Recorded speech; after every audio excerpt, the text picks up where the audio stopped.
So nandito na tayo guys sa ating rescue sa Ford Everest.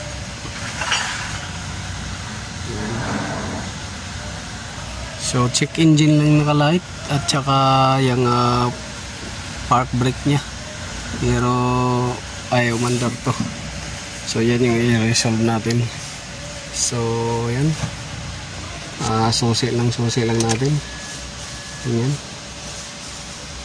Tapos on natin. Ayan.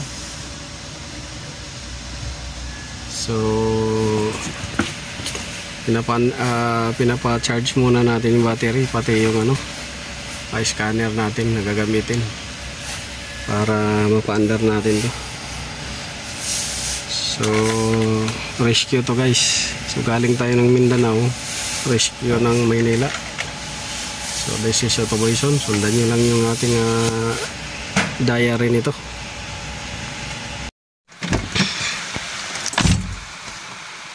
So yun guys, after diagnosing natin itong Ford Everest Titanium 2.2 liters, so na found out natin na yung injector niya ay barado.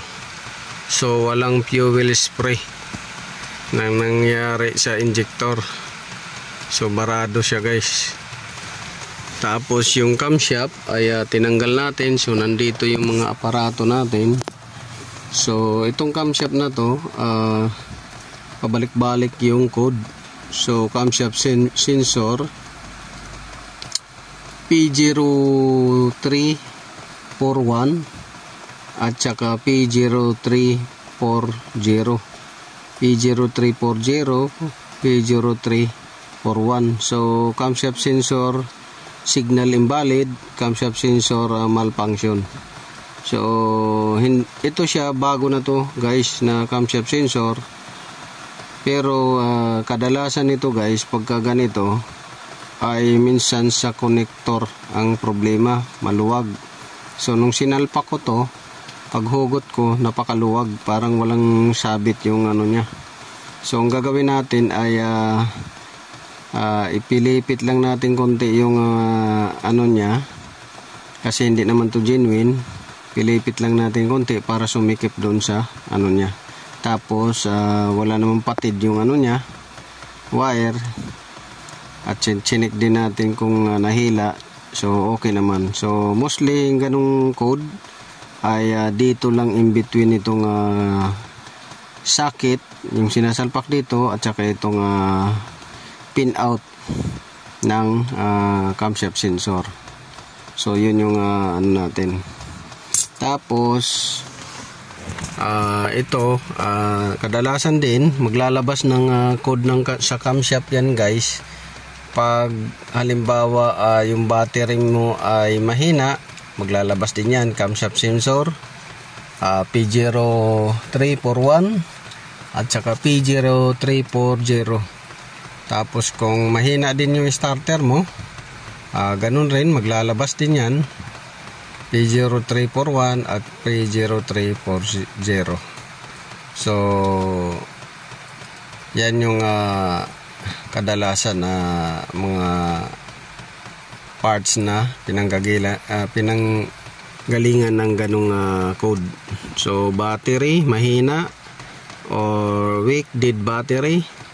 Tapos starter, weak starter, at saka yung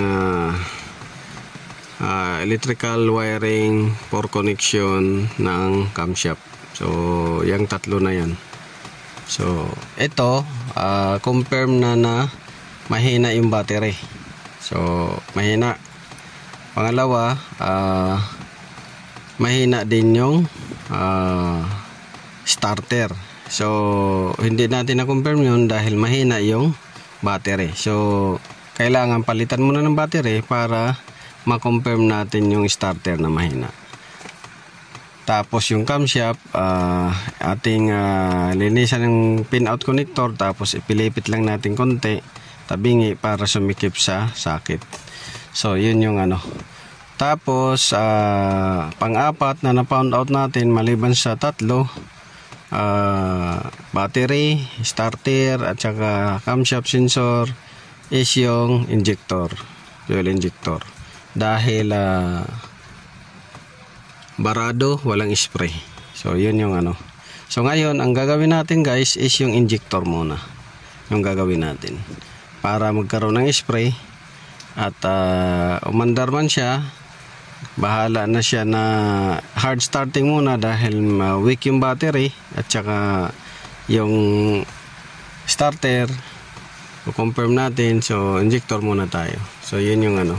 So ipapakita ko sa inyo guys yung ikakalibrate kong injector. So dito nga guys, na-check na rin natin tong fuse box dito sa loob. So may continuity naman at saka may voltage naman na pumapasok dito. So itong fuse na 30 na to ay ating chinik, yung mga 30 kung buo. So buo naman siya guys. So bago ko pala makalimutan sa inyo, chinik na natin to. So ito na nga guys yung ginawa natin. So binaklas natin lahat ng injector at nilinisan. So ayan. So dapat guys maglalagay kayo ng puting tela para kitang kita ninyo yung mga pyesa. So ayan. So iniisa-isa na natin yan pag linis. At iniisa-isa natin pagbabad. Kagaya nito binabad natin dahil barado yung nozzle nya, pati yung spindle nya sa loob. So yan yung ano ginawa natin. So yan. So mamaya papakita ko sa inyo yung unit ng makina. Ayun. Pero nandito tayo sa ano, ginawa nating injector. So linis. Yan. So yan. Kakalibrate natin yan. Sasalang natin sa machine dahil ayaw bumubuga gawa ng sobrang barado. So yun yung ginawa natin ngayon. So sundan nyo lang guys yung video hanggang sa matapos to, para magkaroon kayo ng konting kalaman.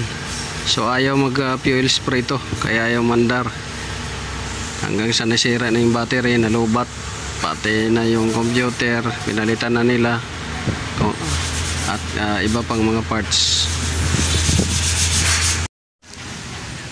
So ito guys pala guys yung makina Ford Everest 2.2 liters. So yan, waskag ang kahintang. Papaanda rin natin to guys. So kaya nakabukas to dahil chinik natin yung timing. Okay naman yung timing.